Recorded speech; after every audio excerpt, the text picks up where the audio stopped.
All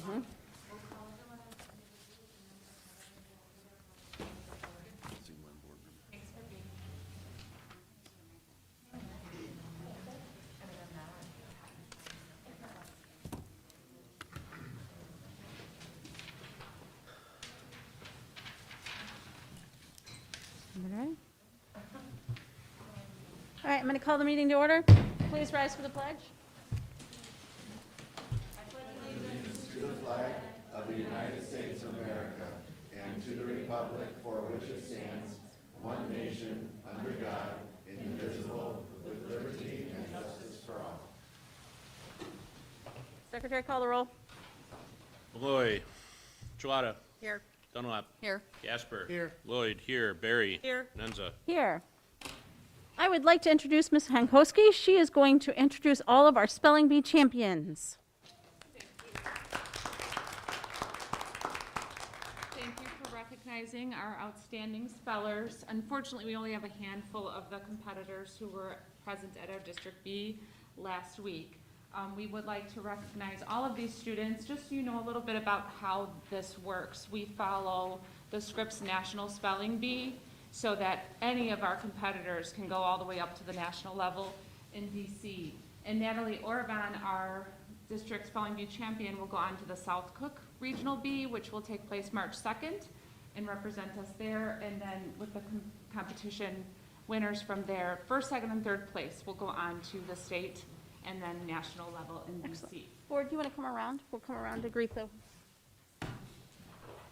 So here this evening, we have Demi Lawal from Fulton, our second place champion runner-up. Come on up, Demi.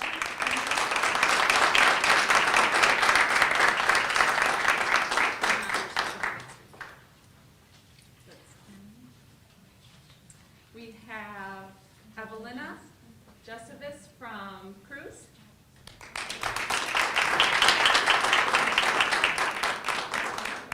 John Posey from Memorial.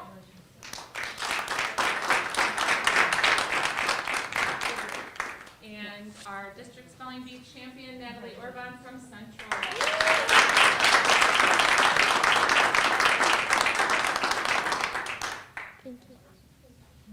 That's all right now, present. We're going to step over here so we can take your picture, if that's okay. Trish, Keegan's trying to get your attention.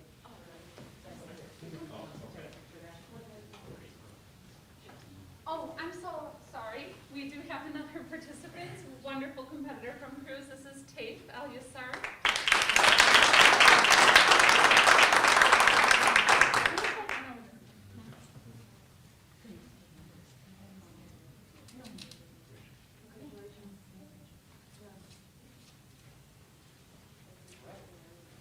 We'll have the board in the back with the students in front of them, if possible.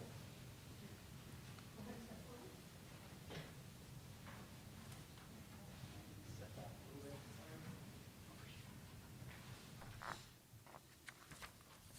All right, perfect. Okay, I'm going to take a picture on the count of 3. 1, 2, 3. One more. 1, 2, 3. Okay. And then you want just the Yes, champion, and then can we champion, get- runner-up. So that's Natalie and Demi. Just Natalie and Demi with the board.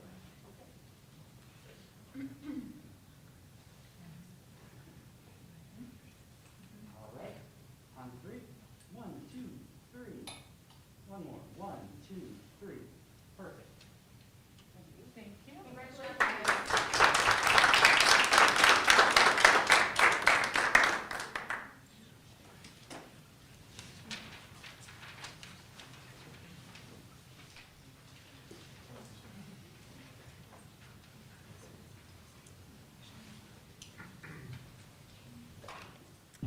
And students and parents, you're welcome to stay if you'd like for the rest of the meeting. If not, now would be a good time if you have other things to do in your evening.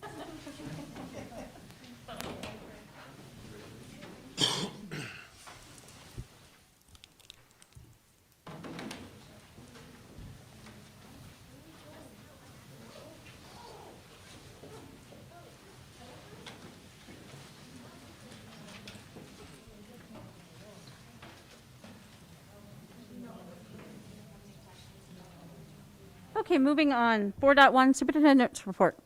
Yes, first I'd just like to celebrate, we had an outstanding Superintendent's Coffee event last Wednesday, February 9th. It was very well attended at Fulton School by a good number of our families, and I always appreciate those opportunities to just have conversations with our parents about how things are going in the district, and it was delightful. We typically have been having those as breakfast events, and there were a number of folks that really appreciated us having an event in the evening so that they could attend. So the roster of attendees was a bit different in the evening than it was in the breakfast, so that told me that we need to have a bit of both of those things so we can capture both of those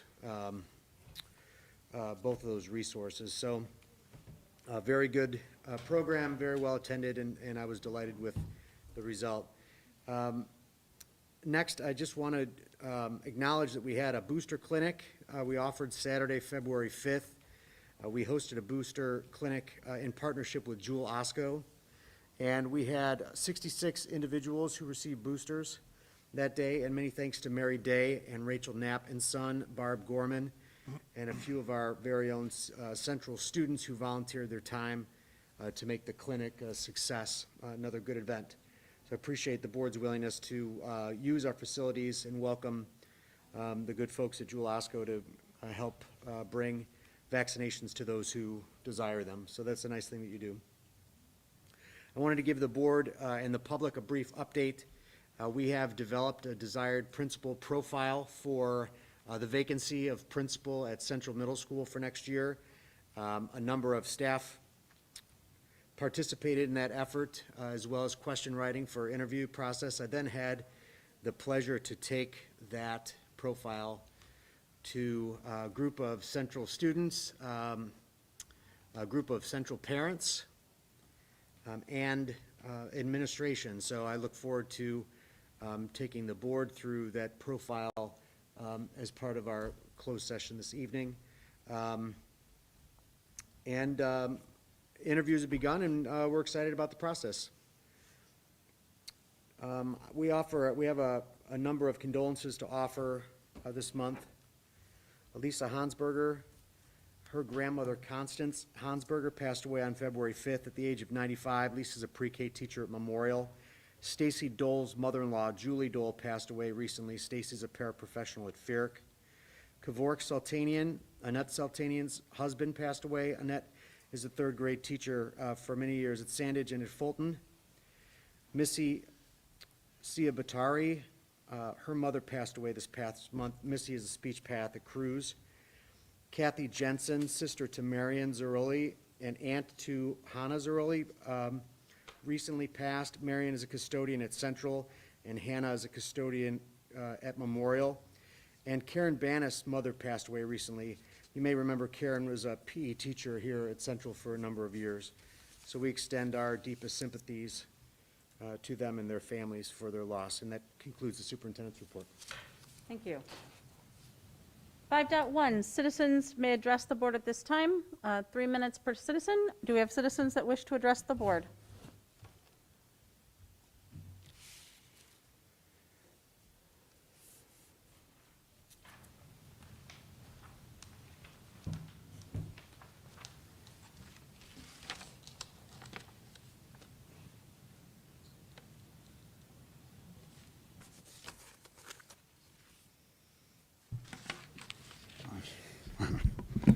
Good evening. My wife Jan is usually here and does the talking, but tonight she couldn't make it, but she still had a few things to say, so she sent me a letter. So I'm here to read it for you. She goes, I thought it was ironic when a local teachers union president spoke at a Zoom meeting confronting the rise of school board disruptions as a featured speaker for the topic of misinformation and disinformation from parents at local school board meetings, and then decided to pick and choose words and phrases from my January public comment to fill her agenda. A large portion of that speech, such as the herd accepting mandatory vaccines, were words attributed to Henry Kissinger in the 70s. She didn't say that those were his words. She implied they were mine. Another such quote was the vaccine manufacturers making billions, and many in this room in the room he was speaking to were stand to make billions of dollars on this. She then said, I pointed to you, the school board members, insinuating that I was accusing you. That is a lie. Was it dis or misinformation? Check the video. The only time I pointed to the school board was at the end of my 3 minutes when I said, go unvaxxed Aaron Rodgers, go Green Bay, while I was searching for the school board member who was wearing a Green Bay jacket. I did say our children and grandchildren are in the experimental lab rats for an experimental mRNA injection because that is true. No one knows what the future holds for anyone who took the vaccine. We will need to wait and see. Only time will tell. And the newest VAERS report is quite alarming. I did ask the school receive financial benefit from holding experimental injection clinics since doctors and hospitals usually get incentives from Big Pharma for all kinds of injections and medical referrals. If the local union, teachers union president continues to pick and choose words from concerned parents and citizens, maybe she needs to get them right. She also speaks of a concerned parent by the name of Brian who signs his letter, a proud and deplorable and domestic terrorist. He only came up with this phrase because Biden's United States Attorney General, Merrick Garland, on October 4th, 2021, 30 seconds. okay, gave it to the all concerned who dare speak. And yet we finally, following the science and removing medical devices off our children's in schools, the science and CDC are finally admitting the cloth and paper mask cannot stop microscopic vaccines. It is amazing that a virus once knew that once you sat down in a plane or a restaurant and started to eat, that they couldn't infect you, or that the virus allowed Time's up. politicians. Okay, thank you very much.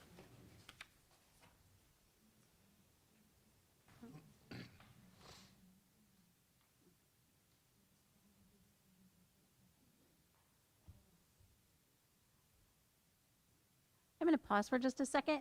Are you a spelling bee student? We would like to recognize your student. Please come forward. Yay.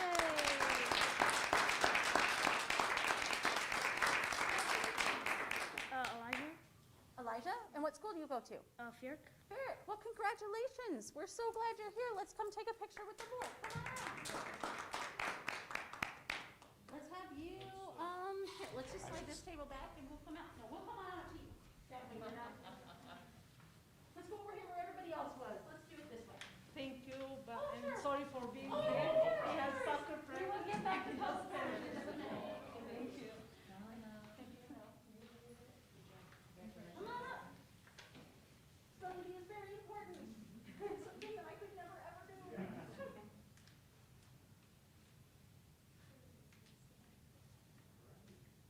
take a couple on three. 1, 2, 3. One more. 1, 2, 3. Okay, thank you so much. Thank you.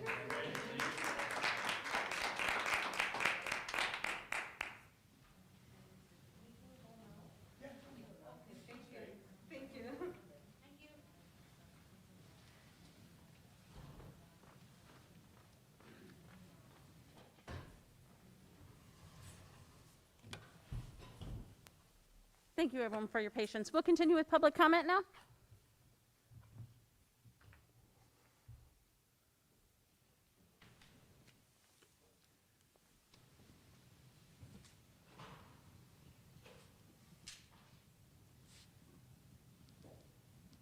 I know I say this a lot, but I really wasn't going to say anything tonight. I would like to just take a moment to commend my son's teachers and administrators at Central. They've been working incredibly hard to adapt to the changes that you have requested. They were very kind today under what have been exceedingly difficult circumstances. And I do appreciate that. I do appreciate the efforts that are being made. And I want to acknowledge that he and my family have advantages that a lot of families in this district do not. We have an existing program with the district that allows us to address some of our individual concerns in a way that other families do not. families that don't have an IEP, families that don't have a 504, families that don't have an existing relationship with respect to their academic circumstances do not have the advantages that we have. And I guess that's why I'm standing here, is because I do not want you to forget those students who don't have academic or emotional or physical limitations that have already brought them to your attention, but are just as anxious and afraid about our current situation. I want to address the teachers who are continuing to do their job despite the fact that they have family members that they're taking care of, that they have their own circumstances, and that they continue to persevere under continuously changing circumstances. Is there going to be a stay? Doesn't look like it, but we don't know. Are we going to switch from Plan 1 to Plan 2? Are we going to be able to use Plan 2 if there's a stay in place? How are we going to be able to measure vaccinations? All these circumstances continue to make this staggeringly difficult. And I honestly don't know if you appreciate how much fear is actually out there. I don't know if you talk to some of the parents that I get to talk to and get to hear how concerned we are. So, as I so often do, I'm going to make a plea, and that is to not assume that you know what we're all thinking, to not assume that we're all on board, and to not assume that if we're speaking out, it's because we're somehow against you, or because we're somehow resistant, or because we're troublemakers. We have legitimate fears. We have warranted concerns based in evidence, and I ask you to keep us in mind and to engage us in dialogue, to speak to us, to not just say, here's the plan, good luck, to not just say, I heard you have problems, that's too bad, to try and address all of us and to actually represent all of the families and all of the students in your care.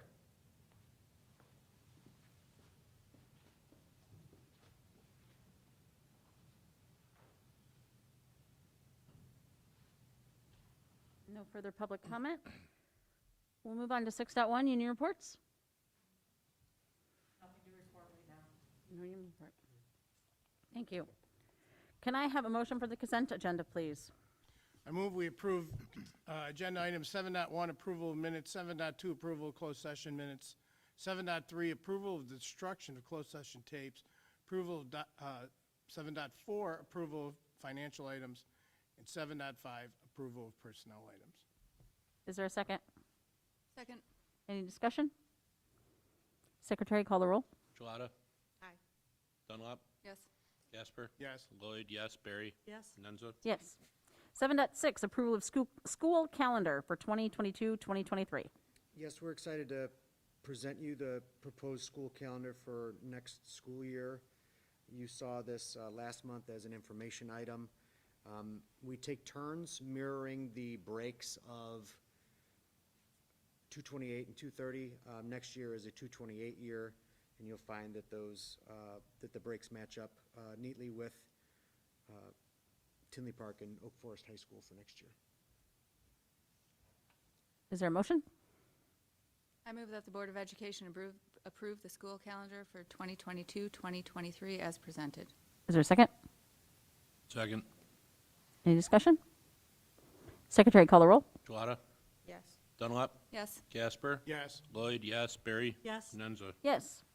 7.7, bid letting for gym floors at Fairk Education Center and Cruz Education Center. Super excited about the next phase of improvements at Fairk and Cruz, which will include new gym floors at both of those school buildings.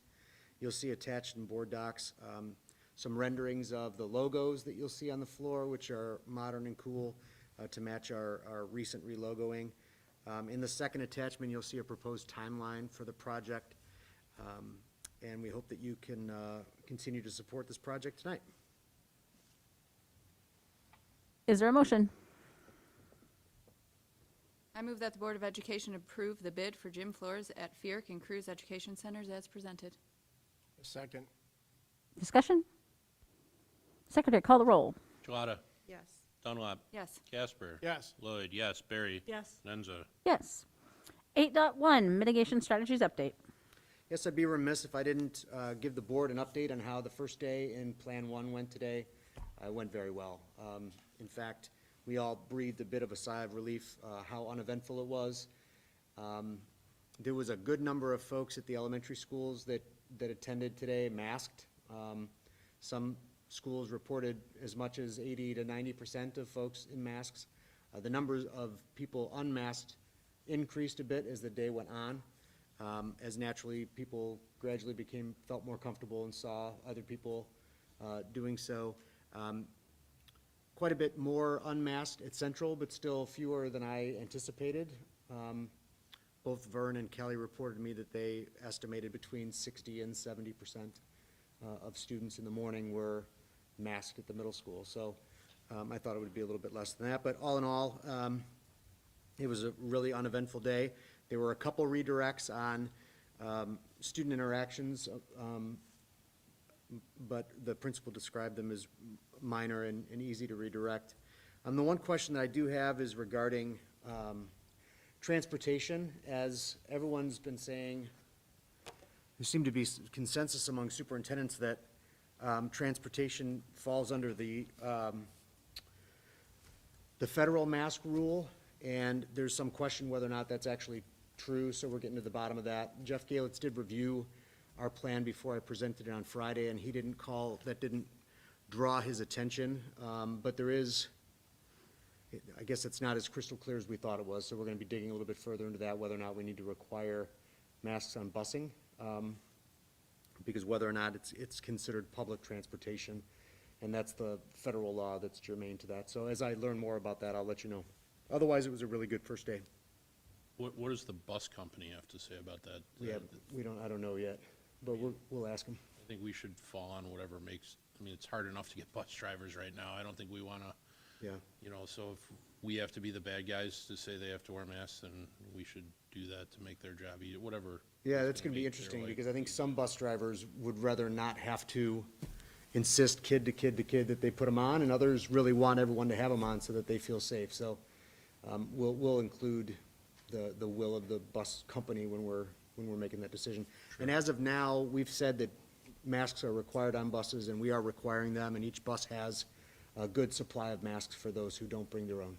There are quite a few districts operating under that assumption that you do have to wear. That's right. That's right. Yeah, I actually kind of assumed, I didn't realize it was even up for debate about whether it was, I thought it was pretty clear cut, it was federal law, but I don't know. But And- whatever. Yeah, that may prove true. I mean, we're in a good position right now as it is. If we learn that that's not the case, then I'll let the board know.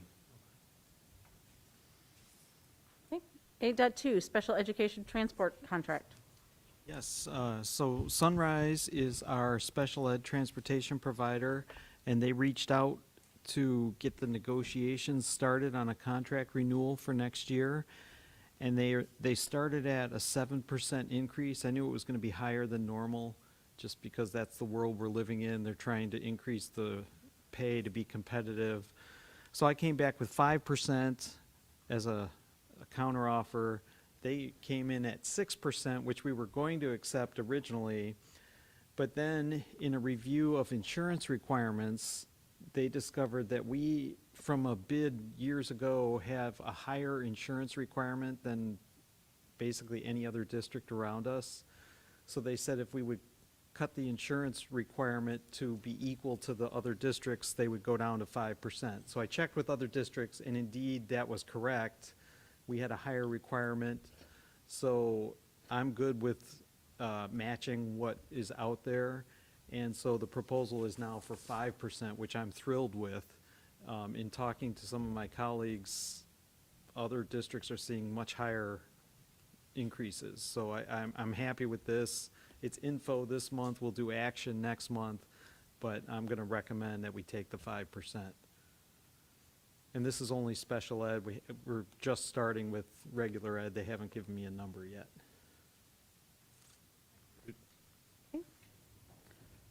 8.3, abatement property tax relief grant.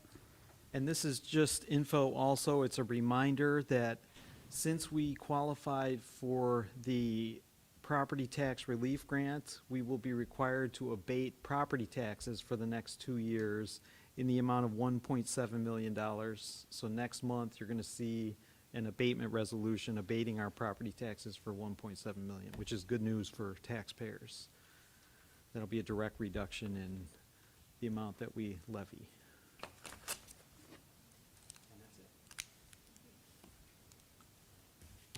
Excellent. Can I have a motion for closed session, please? I move we go into closed session for a personnel item and collective bargaining. Second. Secretary, call the roll. Shalata?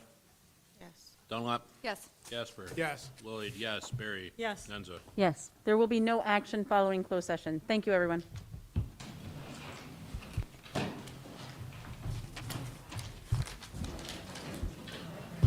Angela, where's closed tonight? We're going to go back to C.